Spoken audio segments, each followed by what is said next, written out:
Hey there guys, today we're taking a look at a comparison between the AMD Ryzen 5 5500U and the 5600U. Now this is currently running on Borderlands 3 with DirectX 12 running at the very low graphics preset at 1080p. Now, the two systems here are running at the stock 15 watt for each one, though there are some key differences in how they're performing here. More specifically, it's the fact that the 5600U is, while not providing a large increase in terms of average, it is giving a surprisingly better 1% low result. And this is after running this multiple times. So this isn't like a DX12 loading things in kind of issue going on here. This is just in general how this was consistently performing after multiple runs on both systems. So overall, it seems that at 1080p with these very low settings at 15 watts, the 5600U is the only one that I can really describe as being playable. The 5500U, those dips below 20 FPS can be very noticeable during gameplay, and it's overall just not going to be a great experience. So the 5600U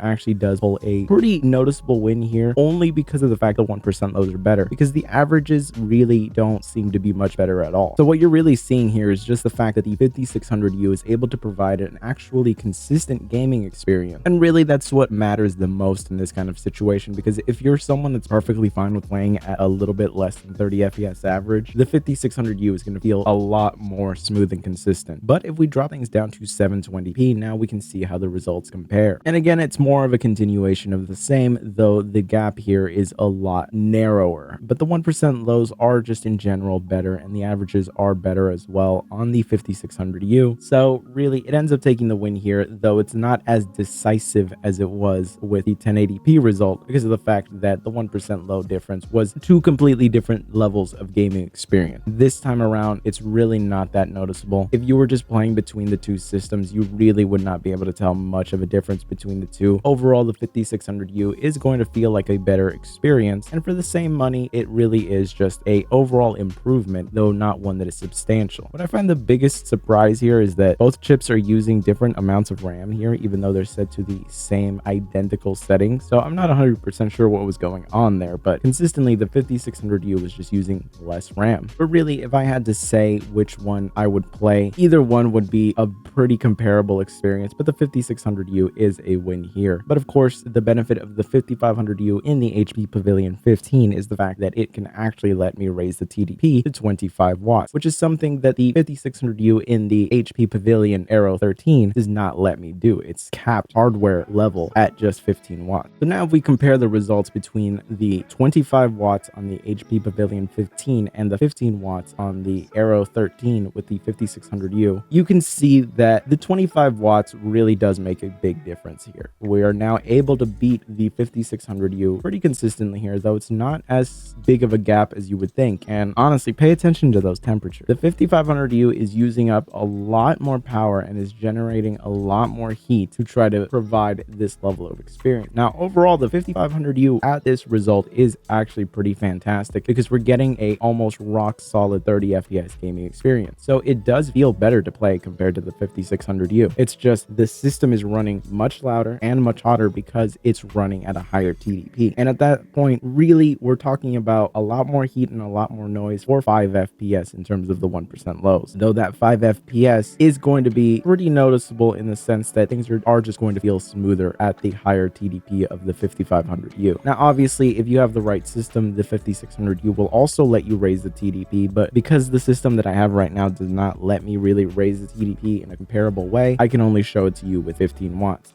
And of course, the last thing we can test here is the game running at 720p, and here is where things also deviate a little bit, because now the 5500U is using up significantly less RAM here, but overall it is also providing a better experience, though again, same situation where it's not a huge difference, but it's noticeable enough that it's going to make what is already an experience that is bordering on the edge of being a very playable experience. It just takes it up a little bit to actually make it a all-around more enjoyable experience. But again, we're producing a lot more heat and a lot more noise, and we're already on a bigger chassis. So the fact that it's reaching such high temperatures on a system that has a better cooling system really shows you what you're really sacrificing here to just squeeze out a little bit more performance. This is definitely past the efficiency sweet spot of these chips, and it really just comes down to whether or not you want the smoothest possible experience at the expense of any noise and heat and potential damage to your system. I don't want to scare anyone into thinking that oh, you play a game like this, there's a chance your system will just die on you. But there is a not 0% chance that something could go wrong because of these high temperatures for prolonged periods of time. If you're just sitting here and playing a game and it's running your system at 80, 85 degrees, and you're only doing that for about 30 minutes, it's not going to be as damaging as doing that for the next 8 hours. So really, it just depends on how you use your system. But anyways, I hope you found this video useful. If you did, be sure to subscribe, and I will see you in the next one.